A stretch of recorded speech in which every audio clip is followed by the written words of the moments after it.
Hello and welcome to another edition of The Simsbury Woman. I'm Shannon Nall. Thank you for joining us, and I'm so excited for our guests here today as we kick off the summer. We are going to be talking about Simsbury as a bike-friendly community and all of the wonderful things that are happening around town with bikes and expanding our communities and our safety and our bicycle-friendly status. So joining me here today is Patty Smith and Debbie Thibodeau. Patty is the director of Simsbury Free Bike and the co-chair of the Bike Pedestrian Advisory Committee.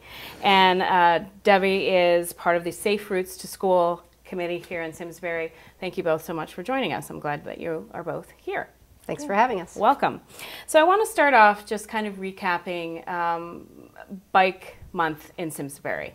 What the programs you introduced were, what the initiatives were, and how they were received in town. I can talk a little bit about May being Bike Month. It's not just Bike Month in Simsbury, it's actually National Bike Month. And part of National Bike Month, which has been designated by the League of American Bicyclists, is a bike to work day, a bike to school day, a bike to work and school week. And then in Simsbury, we put together a lot of additional programs like bike safety training in schools and also bike maintenance programs. We had a ride with Commissioner Esty to Stratton Brook Park. We got rained out on our ride with Mary Glassman. And then the Bicycle Seller ran a number of bike rides, either from their shop or from up in Penwood. So.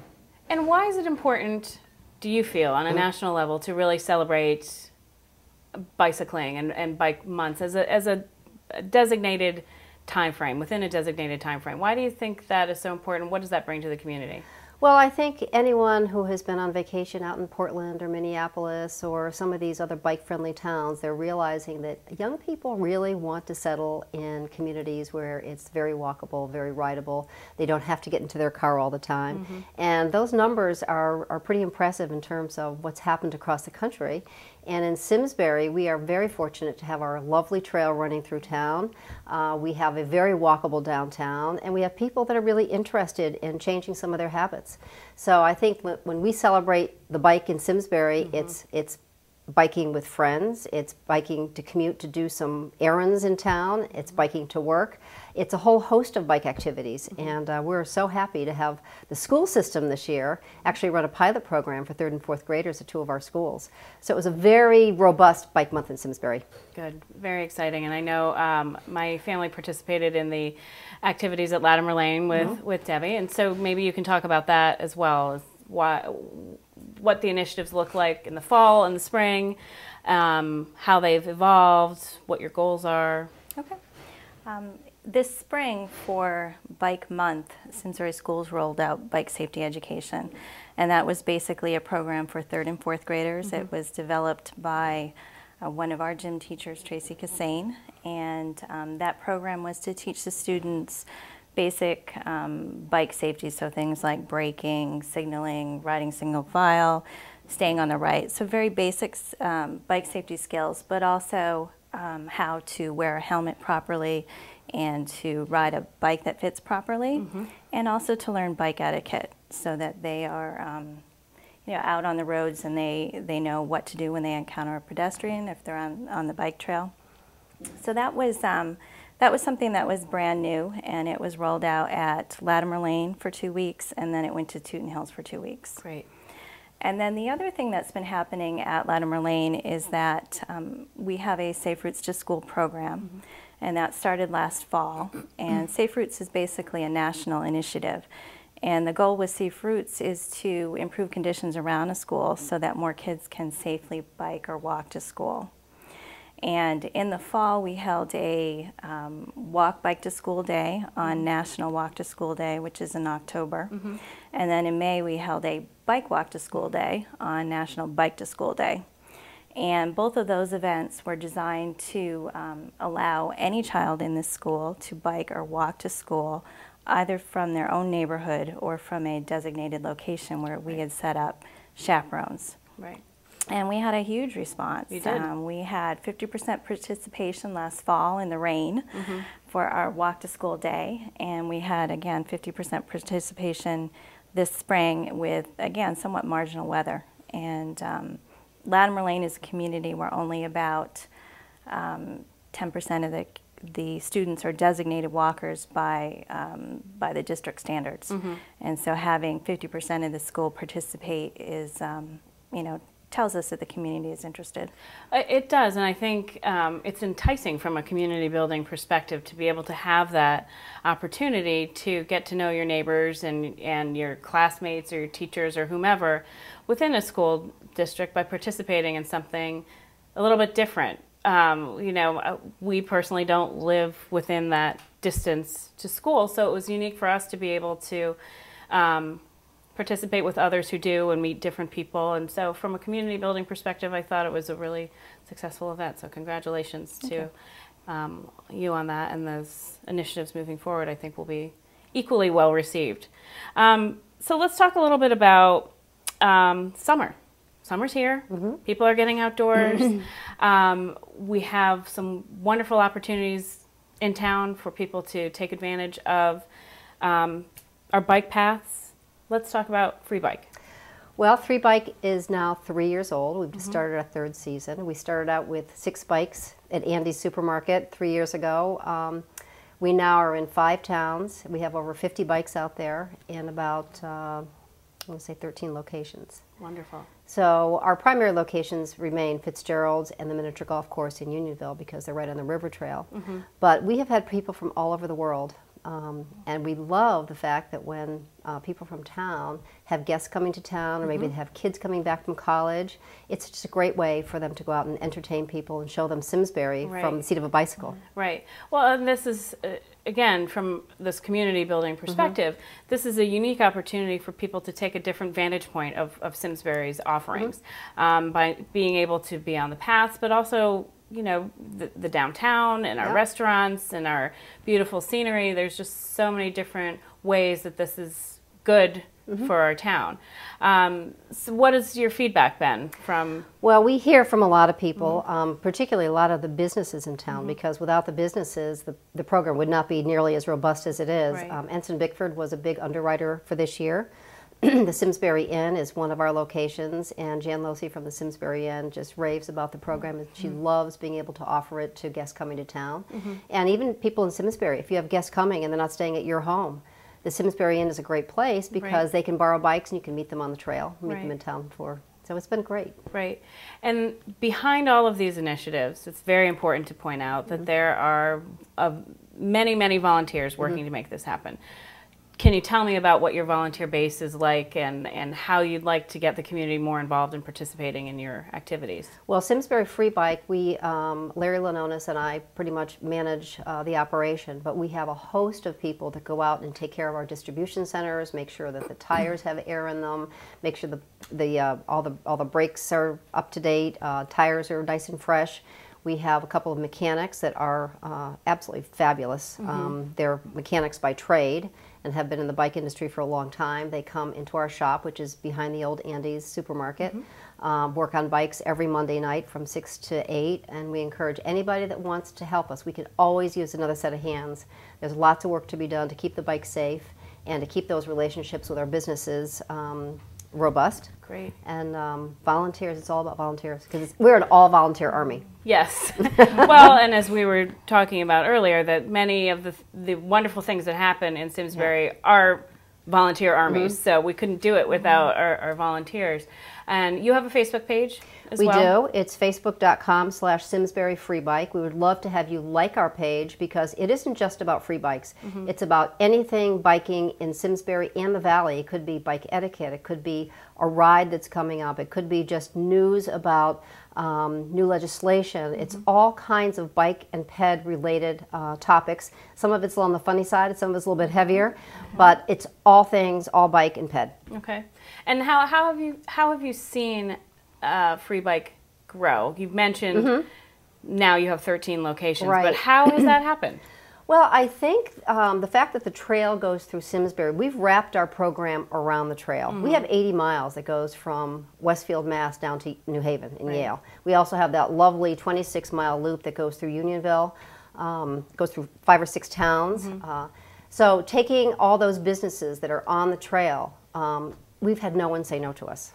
Wonderful. Everybody's pretty happy to be able to, number one, have something like this for their customers Right. and attract people as well. Right. Because a lot of people, for example, parents have bikes, they may be in the cellar full of dust. Yes. The kids' bikes are in tip-top shape. Yes. So it's kind of nice to be able to bring the kids' bikes, and then you have to be 18 to borrow one of our bikes. Yes. So it becomes a family affair. That was my next point. I mean, this is sort of a new family, not new, but a family event. It's a great active family activity that doesn't cost a whole lot of money. And what has your response been from families? What has their feedback been? Well, I think that the fact that they come back, we see a lot Yeah. of repeat users. We track the data pretty carefully in terms of how far people have come to ride our bikes. 60% of the people that borrow the bikes are from outside of the town where the distribution location is. And that should be a big message for businesses. Corky Van and the Hartford Courant wrote a wonderful feature on Simsbury Free Bike. And I just happened to be on the trail that day, and I ran into some women on free bikes, and they're from the shore. Oh. They read the article, and it brought people from the other end of Connecticut up here. Wonderful. So we see people coming from all over the state, Bridgeport, New Haven, Hartford, and a lot of people are repeat users. That's wonderful. That's exactly what we want to be doing. That's Right. exactly how we want to be showcasing our community. Yeah. Now, what are communities around us doing along? Well, from a Well, biking yes. perspective, West Hartford has formed a bicycle advisory committee. Farmington has formed a bicycle advisory committee. I believe Canton is very involved, and that's good for the whole valley because you don't just bike in Simsbury. Right. All these trails are connected. So what happens Right. in Farmington is good for everybody that rides. Right. And I can't speak for Safe Routes, but I'm sure you know some of the things going on in other towns for Safe Routes. I haven't heard too much with the local towns. I believe that Avon has had some work with the Connecticut Safe Routes to School program. I don't see anyone having events right here in the valley like we've had. But our Safe Routes to School program actually started at Tooten Hills. So in 2011, they rolled out their program. And Tooten Hills School is a very different sort of different neighborhood situation than Latimer. Right. And so they don't really have sidewalks out there. Right. And they were able to set up some locations where groups of people could walk or bike to school, and they had parents involved as well. And it was received very well, and they're trying to get it sort of built in as a health initiative, that this is a healthy thing for students to be doing. When I learned about their program and I thought about the neighborhoods that we have at Latimer, we actually have a lot of neighborhoods that are walkable or bikeable to school, but the students are beyond the 0.75 mile, kind of walk distance. Okay. So they're assigned bus routes, but they could walk or bike to school. And that's actually kind of where my neighborhood falls. We're 2 miles from school, but my kids occasionally do want to bike to school. And so thinking about what they had at Tooten Hills, it seemed like something that we could do at Latimer. And we're actually hoping to introduce Safe Routes to the other schools in town as well. That was my next question. If that would be an initiative that would be introduced elsewhere. Right. in So town. Safe Routes as a national initiative covers grades K-8. Okay. So right now we have Tooten Hills, we have Latimer Lane. We've been talking to some parents and teachers at Squadron Line School, and they actually have a teacher, Rich Keegan, who's now on the Bike Advisory Committee. He's one of their PE teachers. So we kind of feel like we have some insiders now at Squadron who are interested in biking and in bringing the Safe Routes over there. So last I heard from them, they're hoping for maybe next spring to Wonderful. hold a bike to school event. And then, in terms of getting the other schools involved, you really need to have someone on staff, and you course. need to have a parent Right. who's going to basically take charge of it. Right. And As you have done. As I have done. But I didn't do it by myself. Right. So I think step number one is convincing the school, which I was able to do since we had our PE teacher involved in the bike curriculum. The next step is to find out if there are other parents who share your interest. And so I was able to recruit some parents. And then when we designed our event, we designed it to have parent chaperones so that students who live in locations where maybe their parents wouldn't allow them to walk or bike without an adult, they would be able to participate as well. So we actually had about 30 parent volunteers at Great. each of our events, Great.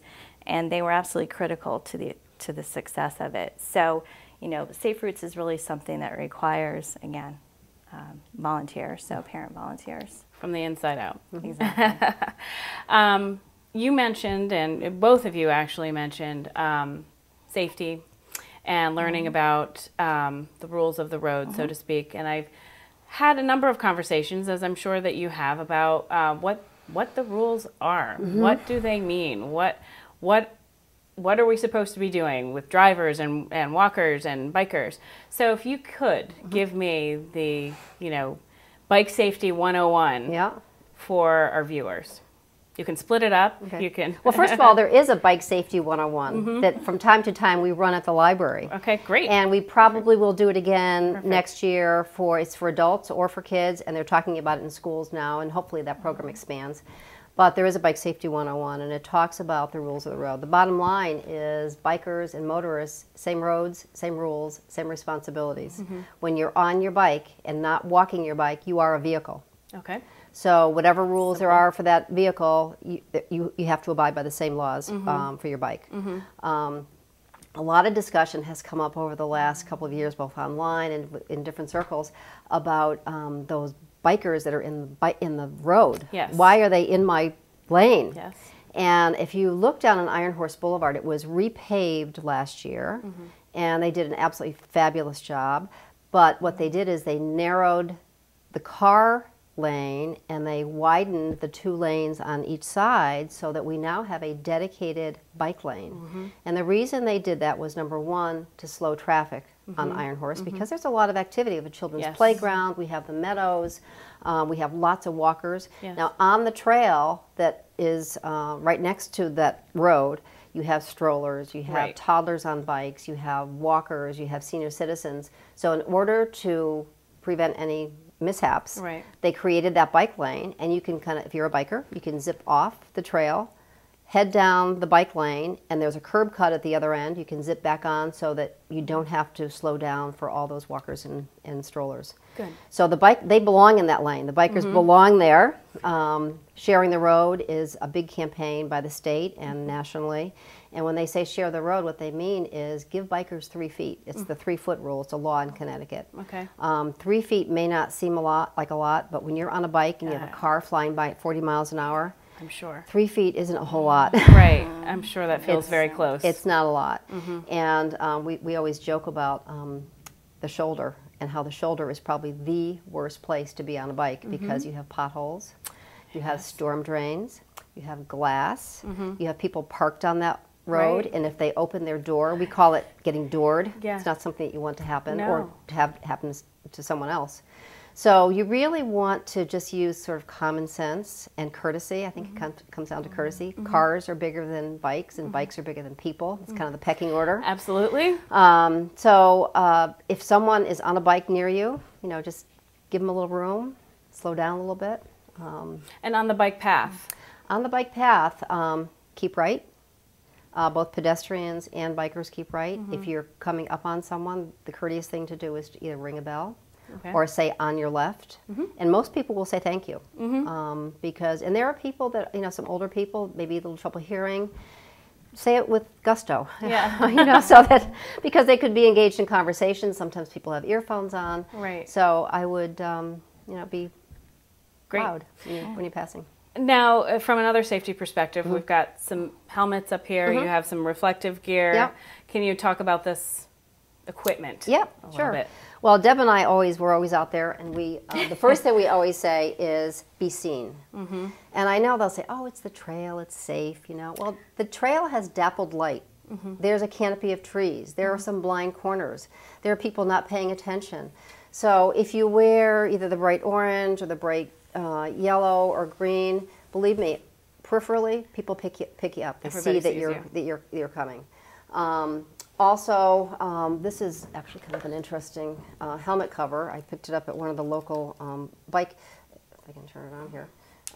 But see the light in it? Yes. And at dusk or even in the shade on the trail, believe it or not, it's up high. Drivers can see you in the rearview mirror. They don't always see the lights on the back of your bike. So there's all kinds of devices out there, and it's all about safety. And that is perfect for the summer too, coming Yeah. up on the 4th of July. Yeah, it's wonderful. I wore it to the Memorial Day parade. Great. But also it keeps any bees out. So it's another little safety, Oh, nice. safety feature. And Very the whole issue of helmets, Yes. not a law. But Yes. It is for children, though. it is for It is children. for children. It is for children. But I guess with all the new information about the long-term effects of concussions and things like that, it's just, you know. It seems like a natural thing to Yeah. do. Yep. And other sports are making this sort of a natural thing to Right. do, skiing and Yeah, as well. and I So- just think that, you know, long-term head injuries from and it doesn't take much. And I'm on the trail a lot. I've seen a lot, more than I have wanted to see.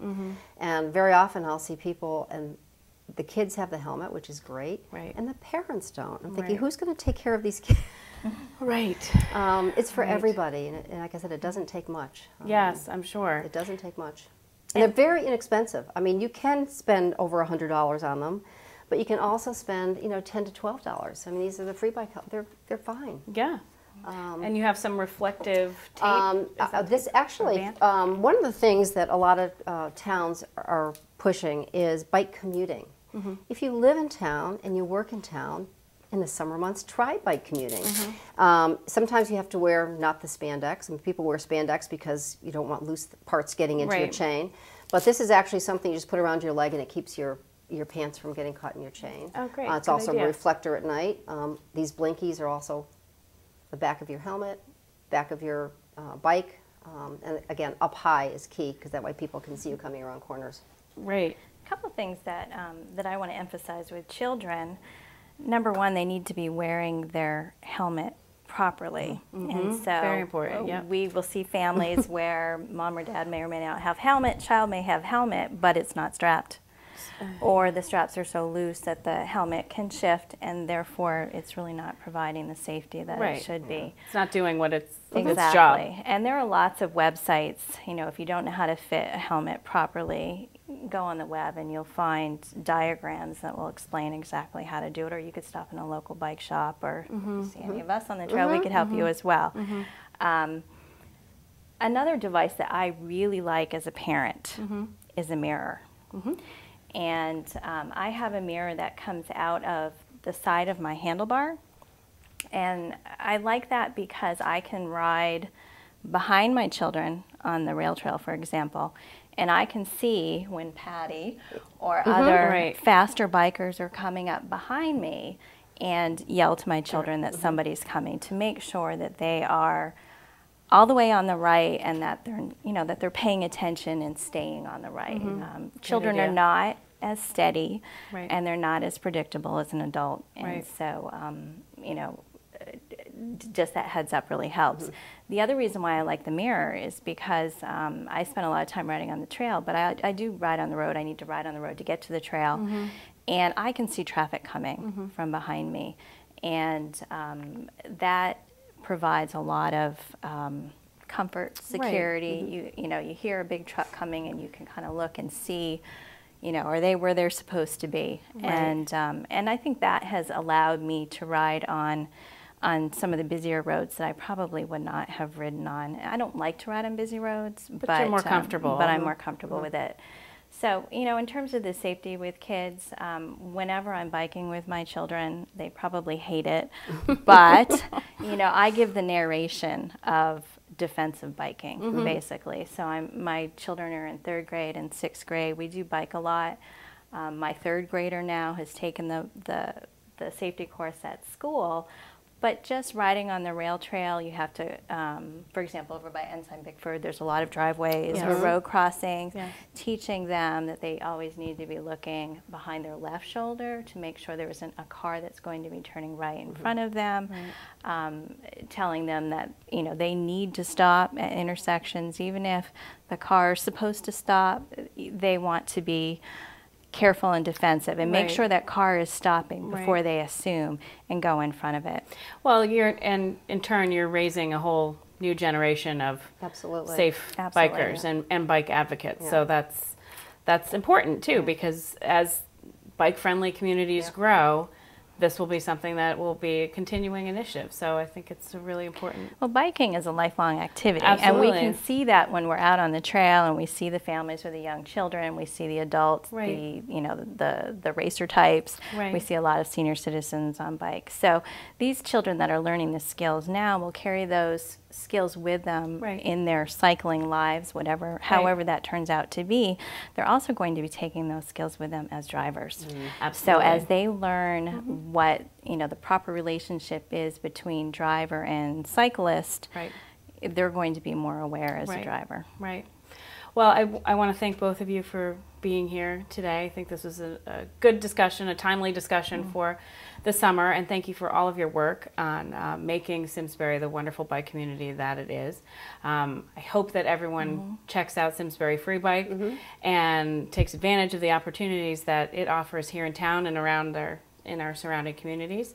And I hope that we continue to grow our Safe Routes to School program so that we can continue to educate our community and be bike friendly and bike strong. So thank you to both of you for being with us today, and continue to do what you're doing. And thank you for all that you do as well. Thanks for having us. Thank you for being here for another edition of the Simsbury Woman. I'll look forward to seeing you again next time.